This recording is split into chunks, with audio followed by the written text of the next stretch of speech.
성도 여러분 안녕하십니까? 이렇게 2021년 세 번째 안식일을 맞이하게 되었습니다. 날씨가 매우 추움에도 불구하고 여러분들의 마음 가운데 하나님의 사랑을 가득히 모시고 따뜻한 마음으로 이 겨울을 지내게 되시기를 간절히 바라겠습니다. 이사야 성경을 저희들이 공부를 하고 있습니다. 제3과 그대의 세계가 무너질 때라는 제목으로 오늘 교과 공부를 시작하도록 하겠습니다. 만일 너희가 굳게 믿지 아니하면 너희는 굳게 서지 못하리라. 이사야 7장 9절 말씀. 하나님의 말씀은 언제나 우리가 당하는 현실 앞에서 그 현실을 이기도록 힘을 줍니다. 그런데 우리가 현실에 부딪혀서 현실에 장악되어서 하나님의 이상을 바라보지 못하고 하나님께 주신 약속의 말씀을 붙들지 못하면 우리는 그 현실에 넘어지게 됩니다. 오늘 이사야 7장의 배경을 통하여 하나님께서 어떻게 이스라엘의 유다 나라의 그 환경적인 요인들을 바꾸어 가시기를 갈망하였는지, 그리고 유다 왕 아하스는 그 면에 있어서 어떠한 실패를 가져왔는지 한번 말씀을 통해서 살펴보도록 하겠습니다. 오늘 본문의 내용은 이사야 7장의 내용입니다. BC 734년 아하스 왕의 통치 시기에 일어났던 일들인데, 고대 근동 지역의 그러한 정치적 상황을 조금 이해를 할 필요가 있습니다. 그때 당시에는 아수르가 아주 강력한 힘을 가지고 고대 근동 지역을 장악했던 그러한 시기였는데, 역대로 남방 유다 왕들은 그 아수르에 대해서 아주 강력하게 반아수르 정책을 취했습니다. 그래서 우시아 왕 때도 반아수르 정책을 아주 강경하게 했었고, 유다 왕 요담 때도 반아수르 정책을 아주 강하게 취해왔습니다. 그런데 아하스 시대에 와서는 이 아하스는 좀 다른 생각을 가지고 좀 다른 접근법을 가지고 역대로 이어져 오던 그런 아수르에 대한 정책을 바꾸기 시작했죠. 친아수르 정책을 취하면서 아수르와 친하게 지내는 역할을 합니다. 그래서 아수르와 동맹 관계를 맺고, 그 당시 가장 남방 유다 왕으로서 어려웠던 사람들은 이스라엘이었고, 북방 이스라엘이었고, 또 아람이었습니다. 그래서 북방 이스라엘과 아람이 연합 동맹을 맺고 또 유다를 압박해 올 때, 아하스는 그들과 함께 친선하거나 그들과 함께 연합하여서 아수르에 대항하는 그러한 생각을 갖지 않고 반대로 아수르와 손을 잡는 그런 일들을 하게 되는데요. 그것이 우리가 영적으로 볼 때는 우리의 영적인 세계가 무너지는 상황으로 보고 있다는 것이죠. 그래서 오늘 학습 목표는 눈에 보이는 것보다 하나님을 의지하는 것이 현명한 선택임을 배우는 것이고요. 어떤 난관 속에서도 함께 해주시겠다는 하나님의 약속을 우리 이 시간 꼭 붙잡아야 되겠습니다. 여러분들의 삶에 어려움이 닥칠 때 무엇보다도 하나님을 가장 먼저 신뢰하기로 결심하는 여러분과 제가 되시기를 간절히 바라겠습니다. 자, 일요일 소지를 보도록 하겠습니다. 북쪽에서 몰려오는 위험. 유다의 아하스 왕 때에 아람의 르신 왕 르말리아의 아들 이스라엘의 베가 왕이 올라와서 예루살렘을 쳤으나 능히 이기지 못하니라. 어떤 사람이 이르되 아람이 에브라임과 동행하였다 하였으므로 왕의 마음과 그의 백성이 마음이 숲이 바람에 흔들림 같이 흔들렸더라.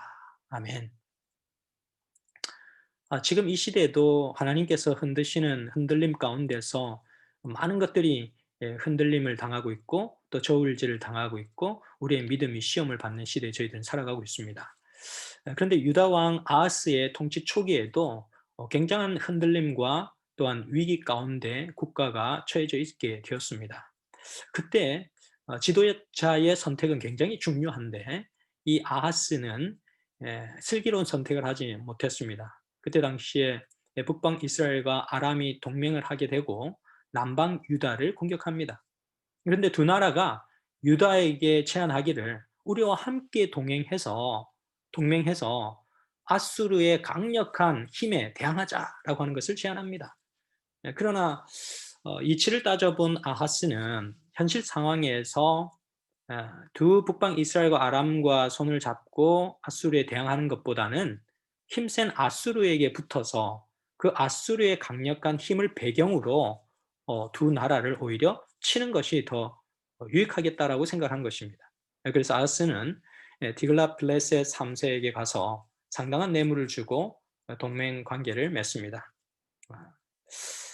하나님은 이런 아하스를 경고하기 위해서 이사야를 보내주셨는데, 그럼에도 불구하고 아하스는 이사야의 하늘의 기별을 받아들이지 않습니다. 오히려 이방 나라의 왕을 의지함으로써 지도자가 어떠한 선택을 해야 할지에 관하여서 그릇된 선택의 예가 되었습니다. 가려 뽑은 기별 1권 416페이지를 보게 되시면, 우리는 그리스도께서 얻으셨던 것 같은 도움을 얻을 수 있으며 모든 위기에서 능력을 얻을 수 있는데, 이는 하나님이 우리의 전의가 되시고 또한 후위가 되시기 때문이다. 하나님은 모든 면에서 우리들을 막아주실 것이며, 우리가 통치자들이나 세상의 권세 잡은 자들 앞에 이끌려 나가게 될 때에 무엇을 말해야 할지에 대하여 우리가 미리 곰곰이 생각해 둘 필요가 없다. 하나님께서 우리의 알파와 오메가가 되신다는 것입니다. 하나님께서 우리의 처음과 나중이 되어 주시겠다는 약속입니다.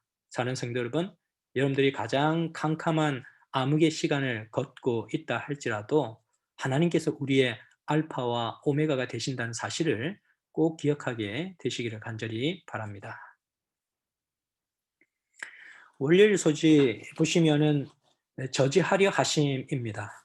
하나님께서는 때때로 우리의 삶의 환경 가운데서 우리가 어려움과 고통을 느끼고 있을 때에 때로는 사람의 힘을 의지하고, 때로는 물질의 힘을 의지하고, 때로는 내가 처한 환경에서 타협하기를 갈망하려 할 때에 하나님께서는 그러한 우리의 마음을 저지시키려고 강력하게 역사하신다는 것입니다.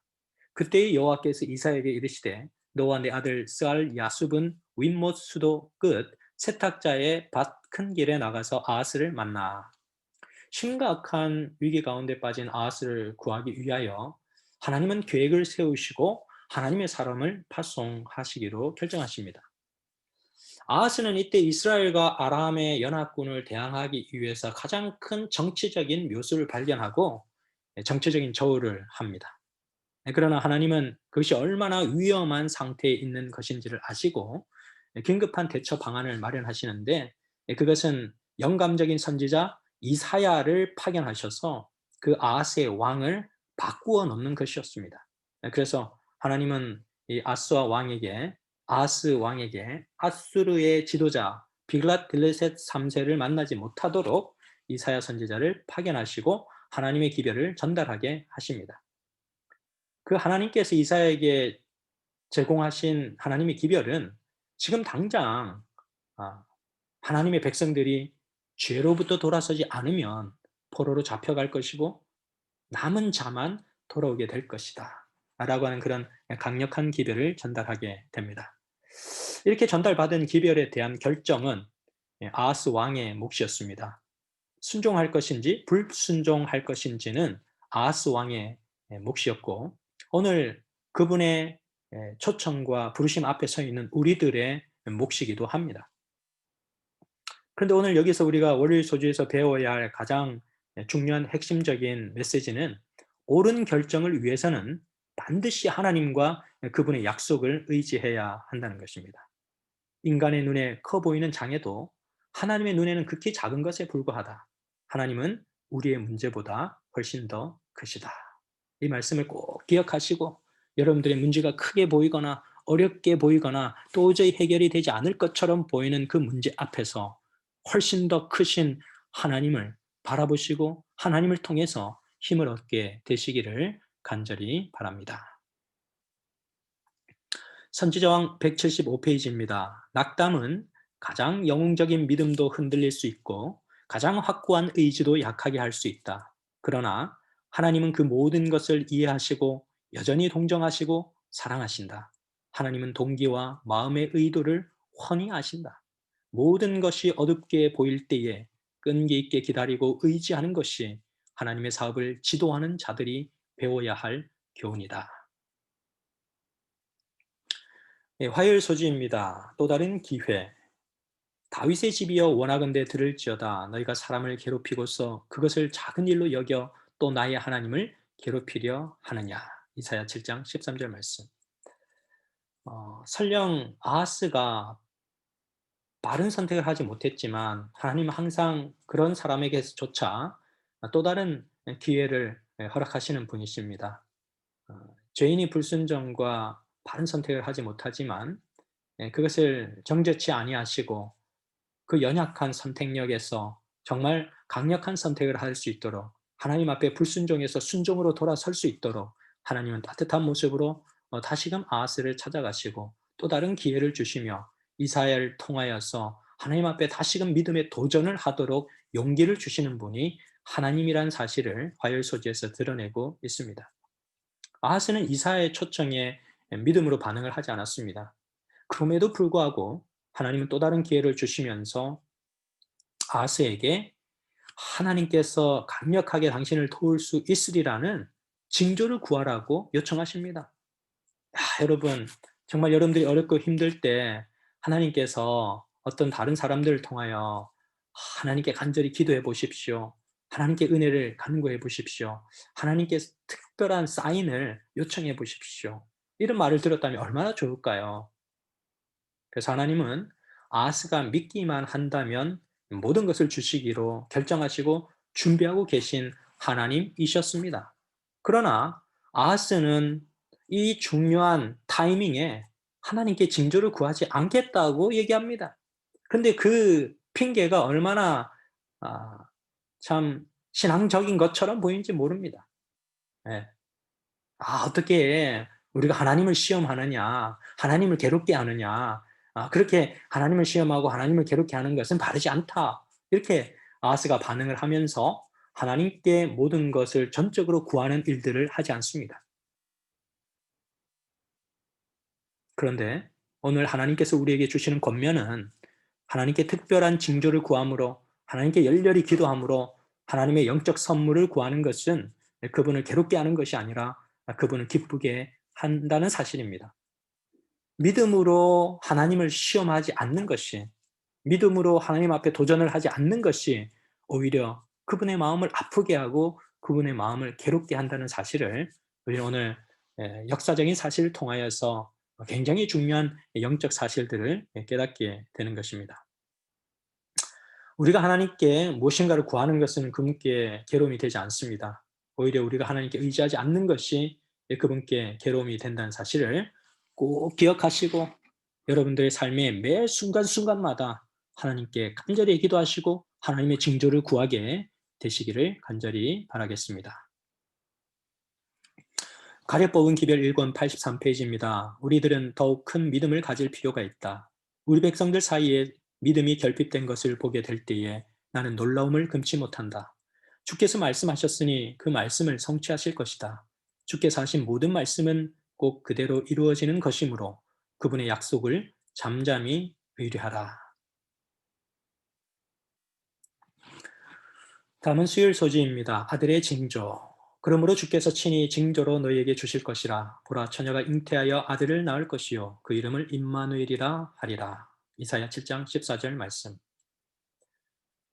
끝까지 고집을 부리며 믿음의 징조를 구하지 않은 아하스에게 하나님께서는 너무나 다정하시고 인자하신 모습으로 아들에 대한 징조를 계시해 주십니다.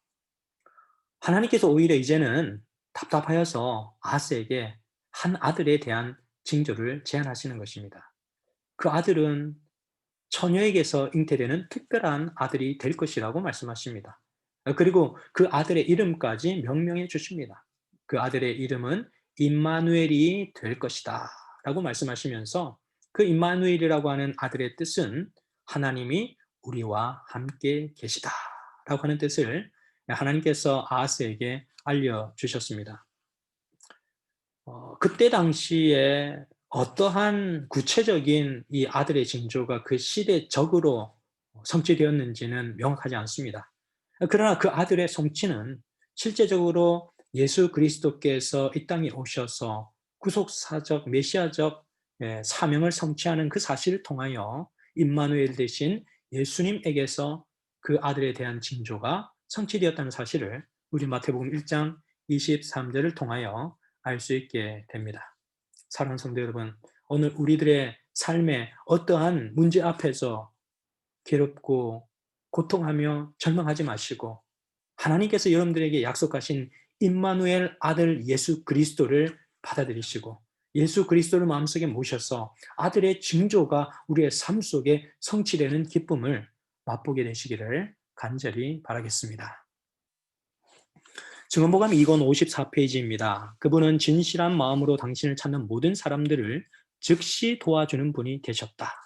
그들의 모든 환난에 동참하사 자기 앞의 사자로 하여금 그들을 구원하시며 그의 사랑과 그의 자비로 그들을 구원하셨다. 그러나 이스라엘 백성은 하나님을 등지고 가장 악한 주님의 원수에게로 도움을 구하러 갔다. 아하스의 결정적인 실수죠. 사랑하는 성도 여러분, 여러분들의 삶의 현장에서 너무너무 어려운 일이 있어서 인간적으로 어떤 사람의 도움을 간절히 구하고 싶어도 먼저 하나님께 달려가게 되시길 간절히 바랍니다. 그리고 하나님께서 지시하신 방법으로, 방식대로 여러분들을 도울 수 있는 사람들을 만나게 되시기를 간절히 바랍니다. 다음은 목요일 소식입니다. 우리와 함께 계시는 하나님. 보라, 처녀가 잉태하여 아들을 낳을 것이요 그의 이름은 임마누엘이라 하리라 하셨으니 이를 번역한즉 하나님이 우리와 함께 계시다 함이라. 마태복음 1장 21절 말씀.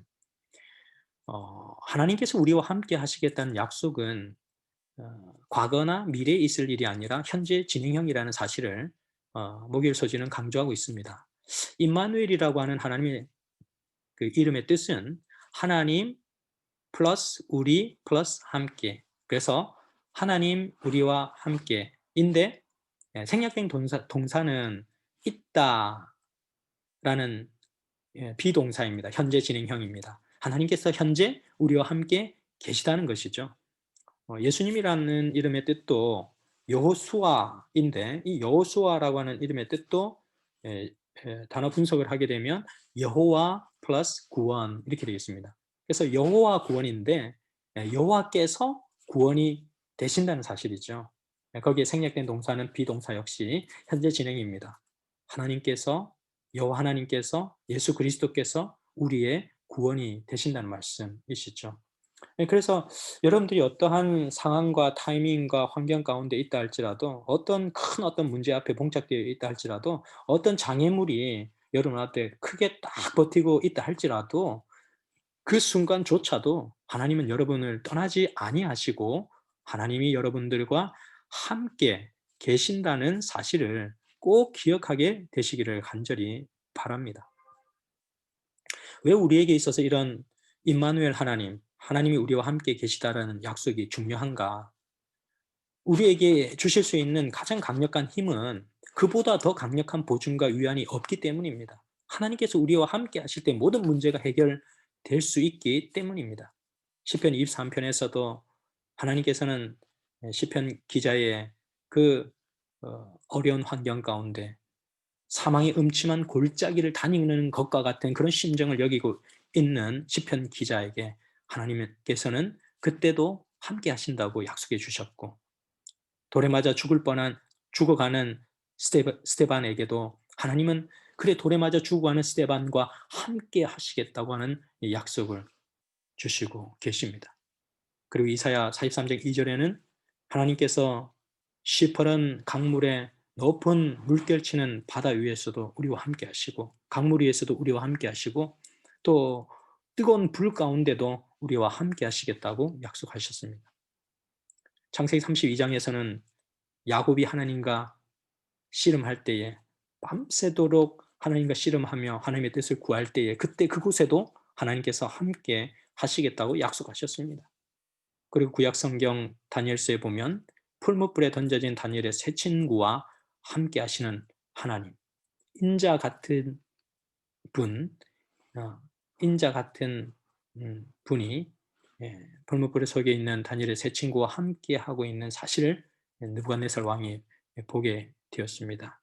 우리의 삶 가운데 하나님께서 함께 하신다는 사실이 이방인들의 눈에도, 하나님을 믿지 않는 사람들의, 이 주위에 있는 지역 주민들의 눈에도 똑똑하고 명백하게 보여지는 그런 믿음의 생애가 여러분과 우리의 삶 가운데 나타나기를 간절히 바랍니다. 시대 소망 19페이지. 영원한 시대로부터 주 예수 그리스도는 아버지와 일체이셨다. 그분은 하나님의 형상이요 하나님의 위대하심과 위엄하심의 모습이며 그의 영광의 광채이셨다. 그가 이 세상에 오신 것은 이 영광을 나타내시기 위함이었다. 그는 죄로 어두워진 이 세상에 하나님의 사랑의 빛을 드러내시려고 곧 우리와 함께 계시는 하나님이 되시려고 오셨다. 이제 금요일 소지를 마무리하면서 선지자왕 329페이지를 읽어드리도록 하겠습니다. 만일 아하스가 이 기별을 하늘에서 온 기별로 받아들였다면 유다 나라에는 행복이 이르러 왔을 것이다. 그러나 아하스는 물질의 힘에 의지하기로 결정하고 이방인에게 도움을 구하였다. 그는 절망 중에 아스르 왕 디글랏 빌레셀에게 기별을 보냈다. 나는 왕의 신복이요 왕의 아들이라. 이제 아람 왕과 이스라엘 왕이 나를 치니 청하건대 올라와 그 손에서 나를 구원하소서. 그는 이 요청과 함께 왕의 보고와 성전 곳간에서 값진 예물을 보냈다. 사랑하는 성도 여러분, 여러분들은 어떤 선택을 통하여 실패의 경험을 하기도 하고 성공의 경험을 하기도 합니다. 오늘 여러분들이 처해진 삶의 현장에서 여러분들은 어떤 것을 구하시겠습니까? 하나님을 구하시겠습니까? 아니면 이 땅이 주는 행복을 선택하시겠습니까? 사랑하는 성도 여러분, 하나님을 선택하실 때에 하나님은 그 모든 것을 주시겠다고 하신 그 약속을 꼭 기억하시면서 승리하는 믿음의 생애를 살게 되시기를 간절히 바라면서 오늘 교과 내용을 마치도록 하겠습니다.